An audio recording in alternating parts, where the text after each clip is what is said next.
Hi, so I'm trying to experiment and try out lost wax casting to make rings, and this is an introductory video of the process.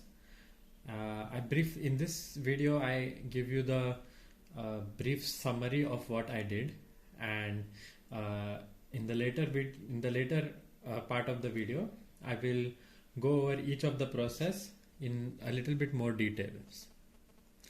So I start out with, so I'm trying to cast a ring. So I tried out with a wax with a CAD model, and I 3D printed the model. So it looks something like this. So I used, and after that was done, I made a mold with silicone. This is the same thing that you get in the market, and it's commonly called silicone sealant. So I'm trying to build everything here from supplies that you might get locally, and finally I use this mold to get a wax model.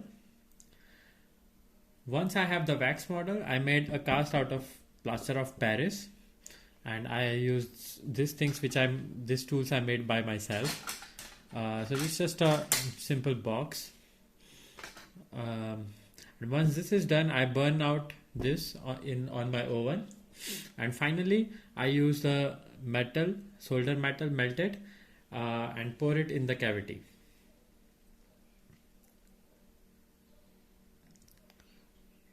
So this is my final model with metal, and then the one more step after this is to finish this off, filing and sanding and polishing. This is it for the intro video.